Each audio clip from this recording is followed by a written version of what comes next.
বাংলাদেশ আওয়ামী লীগ গত 15.5 বছর যতগুলো গণহত্যা চালিয়েছে, সেই গণহত্যার এভিডেন্স নিয়ে মিনিমাম 10 বছরের জন্য বাংলাদেশ আওয়ামী লীগ এবং বাংলাদেশ আওয়ামী লীগের যে দোষরা ছিল 14 দল, এই 14 দলকেই 10 বছরের জন্য নিষিদ্ধ ঘোষণা করা হবে। এই জাতীয় পার্টিও 14 দলের অংশ, এই জাতীয় পার্টিকেও নিষিদ্ধ ঘোষণা করতে হবে। ভাবে নিন্দা জানাচ্ছি যে অন্তর্বর্তীকালীন সরকার এই হাসিনা দোষর জাতীয় পার্টিদের নেতৃবৃন্দকে বারবার কেন আলোচনায় ডেকেছে। যাদেরকে নিষিদ্ধ ঘোষণা করতে হবে, যারা গণহত্যার মাদকগার ছিল, যারা হাসিনার মাদকগার ছিল, তাদের কোনো অধিকার নাই ভাই বাংলাদেশের রাজনীতির কোনো কেদারায় বসা। এবং দল হিসাবে আওয়ামী লীগ এবং 14 দলের যারা আওয়ামী লীগের দোষরা ছিল, আমি আজকেও আপনাদের সামনে দাবি জানাচ্ছি তাদেরকে নিষিদ্ধ ঘোষণা করতে। আমরা দেখেছি নতুন করে আলোচনা উঠেছে আন্তর্জাতিক বিচার ট্রাইব্যুনালে আইনটাকে নতুন করে সংস্কার করা। আমি সাধুবাদ জানাই এই সংস্কারের প্রচেষ্টাকে, এবং এই সংস্কারের প্রচেষ্টাতে তারা বলেছেন যে তারা যে কোনো টেররিজম বেসড অর্গানাইজেশন, সেটা রাজনৈতিক দলও হইতে পারে, এটাকে 10 বছর পর্যন্ত নিষিদ্ধ করবার জায়গা রাখতে চান এই আইনের ভিতরে। আমি এই প্রচেষ্টাটাকেও সাধুবাদ জানাই, এবং আমি বিশ্বাস করি যে এই আইন যদি একবার বাস্তবায়ন হয়, তখন এই আইনের আন্ডারে বাংলাদেশ আওয়ামী লীগ গত 15.5 বছর যতগুলো গণহত্যা চালিয়েছে, সেই গণহত্যার এভিডেন্স নিয়ে মিনিমাম 10 বছরের জন্য বাংলাদেশ আওয়ামী লীগ এবং বাংলাদেশ আওয়ামী লীগের যে দোষরা ছিল 14 দল, এই 14 দলকেই 10 বছরের জন্য নিষিদ্ধ ঘোষণা করা হবে। এবং 14 দল কিন্তু শুধু আওয়ামী দোষর ছিল না, এটা মনে রাখতে হবে। 2014 সালের নির্বাচনটা শেখ হাসিনা একটা মাত্র কারণে করতে পেরেছিল, জাতীয় পার্টি। হোসেন মোহাম্মদ এরশাদ সাহেব যখন বললেন নির্বাচন করবেন না, প্রশাসনের নির্বাচনে অংশগ্রহণ করবেন না, তখন তার স্ত্রী এবং তার স্ত্রীর সাথে কিছু হাসিনার চাটুকা তারা 14 নির্বাচনে জোর করে জাতীয় পার্টিকে নিয়ে গেল। এই যে হাসিনার চাটুকার গুলা যেগুলো 14 নির্বাচনে নিয়ে গেল, তারা তারপর 14 নির্বাচনের পর পার্লামেন্টে গেল, সংসদে গেল। সেই চাটুকার গুলাই 18তে সংসদে গেছে, সেই চাটুকার গুলাই 24-এ সংসদে গেছে। সেই চাটুকার গুলাই আজকে জাতীয় পার্টির হয়ে কথা বলছে। তাহলে এরা যদি জাতীয় পার্টি হয়, তাহলে এই জাতীয় পার্টিও 14 দলের অংশ, এই জাতীয় পার্টিকেও নিষিদ্ধ ঘোষণা করতে হবে। ভাবে নিন্দা জানাচ্ছি যে অন্তর্বর্তীকালীন সরকার এই হাসিনা দোষর জাতীয় পার্টিদের নেতৃবৃন্দকে বারবার কেন আলোচনায় ডেকেছে। যাদেরকে নিষিদ্ধ ঘোষণা করতে হবে, যারা গণহত্যার মাদকগার ছিল, যারা হাসিনার মাদকগার ছিল, তাদের কোনো অধিকার নাই ভাই বাংলাদেশের রাজনীতির কোনো কেদারায় বসা। আর যদি কোনো কেদারায় বসার অধিকার না থাকে, তাইলে অন্তর্বর্তীকালীন সরকারের সাথে আলোচনায় কিভাবে বসে। আমি এটার নিন্দা জানাই এবং আপনাদের মাধ্যমে আবেদন জানাই যে অন্তর্বর্তীকালীন সরকার যেন এই যে হাসিনা এবং হাসিনার দোসরদের যেমন আর ডাকা বন্ধ করে দিয়েছে, তাদের সাথে আলোচনা হবে না, একইভাবে যেন তারা ওপেনলি ডিক্লেয়ার করে যে হাসিনার দোসর জাতীয় পার্টির সাথেও আলোচনা হবে না। একই সাথে এই সরকার রিলেটেডই বলছি, আমাদের ফরেন সম্পর্ক, ফরেন রিলেশনস, এই যে ভূরাজনৈতিক সম্পর্ক, একটা দেশের জন্য সবচেয়ে গুরুত্বপূর্ণ যে জিনিসগুলো আছে তার মধ্যে একটা ভূরাজনৈতিক সম্পর্ক। আমাদের যতগুলো ভূরাজনৈতিক সম্পর্ক আছে তার ভিতরে সবচেয়ে গুরুত্বপূর্ণের মধ্যে একটা হলো ভারত বাংলাদেশ সম্পর্ক।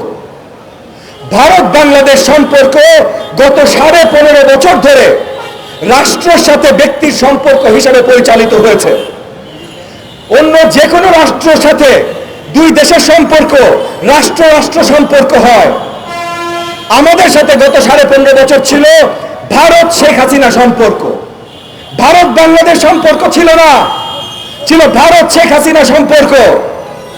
রাষ্ট্রের সাথে ব্যক্তির সম্পর্ক, এবং ওই ব্যক্তি শেখ হাসিনা সেই ভারতের লোক হয়ে, ভারতের দোসর হয়ে কাজ করেছে 15.5 বছর। তাহলে রাষ্ট্র সম্পর্ক কি ছিল ভাই? কিচ্ছু ছিল না। কিন্তু এখন সেইখান থেকে আমাদের রাষ্ট্র সম্পর্ক শুরু করতে হবে, এবং সেইটা শুরু করার জন্য অনেক বড়ভাবে পদক্ষেপ নিতে হবে বাংলাদেশের অন্তর্বর্তীকালীন সরকারের। ওনারা চেষ্টা করছেন না সেটা আমি বলছি না। আপনারা খেয়াল করবেন 5ই আগস্ট যখন এই যে হাসিনার সরকার আমরা টেনে নামাতে সক্ষম হলাম, তারপরে 6, 7, 8 আগস্ট ভারতের ফরেন পলিসি, ভারতের ফরেন সেক্রেটারি জয়শঙ্কর বাবু সে কি ধরনের কথা বলছিলেন, অনেক নরম সুরের কথা বলছিলেন। উনি বলছিলেন বাংলাদেশে গণ অভ্যুত্থান হয়েছে, আমরা বাংলাদেশের জনগণ যেটা চাইবে আমরা জনগণের সাথে আছি। তখন ওনারা বক্তব্য রাখছিলেন 8ই আগস্ট যখন বাংলাদেশে আমরা অন্তর্বর্তীকালীন সরকার রূপ নেয়, 9ই আগস্ট তারা বক্তব্য দিয়েছেন আমরা অন্তর্বর্তীকালীন সরকারকে সাধুবাদ জানাই, বাংলাদেশের অন্তর্বর্তীকালীন সরকারের সাথে আমরা নিশ্চয়ই কাজ করব। একই সাথে যখন হাসিনা তাদের মাটিতে এইটা নিয়ে আমরা প্রশ্ন করেছিলাম বা বিদেশি গণমাধ্যম প্রশ্ন করেছিল, তারা বলেছিল যে বাংলাদেশের লাল পাসপোর্ট নিয়ে এসছে, আমরা বাংলাদেশের লাল পাসপোর্টকে সম্মান জানিয়েছি। কথা সূত্র বুঝতে পেরেছেন যে বাংলাদেশের সাথে তারা সম্পর্ক ভালো রাখতে চায়। 3-4 দিন আগে এই বক্তব্যের সুর পাল্টে গেছে। কেন পাল্টে গেছে, কিভাবে পাল্টে গেছে? 3-4 দিন আগে তারা কথা বলা শুরু করেছে, বিজেপির বড় বড় নেতারা কথা বলা শুরু করেছে বাংলাদেশের জনগণকে নাকি উল্টে ঝুলাবে। এই ধরনের আরো নোংরা কথা যেগুলো আমরা মুখে আনতে পারি না, এই ধরনের নোংরা কথা তাদের সরকারি দলের বড় বড় নেতারা উচ্চারণ করছেন। তাহলে এই যে ভাষাটা পাল্টে গেছে, কেন পাল্টে গেছে? পাল্টে গেছে কারণ 1.5 মাস 2 মাস হয়ে গেছে আমাদের সরকার আমাদের এই যে দেশের মাটিতে আওয়ামী দোসরদের সরাতে সক্ষম হয় নাই। আমাদের সরকার স্টেবিলিটি এখনো সঠিকভাবে আনতে সক্ষম হয় নাই।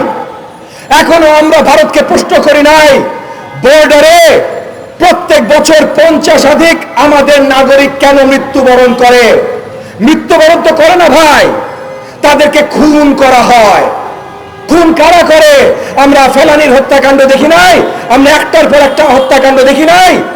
বর্ডারে বিএসএফ আমাদের নাগরিকদের খুন করে।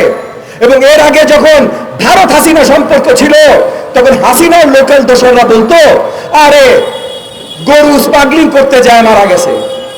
গরু স্মাগলিং করতে যায় যদি মারা যায় থাকে, যদি আমার দেশের নাগরিক মরে তাহলে আমার দেশের মন্ত্রীর দায়িত্ব তার জানের নিরাপত্তা দেয়া, সে কেন মারা গেছে এইটা চিন্তা করা না।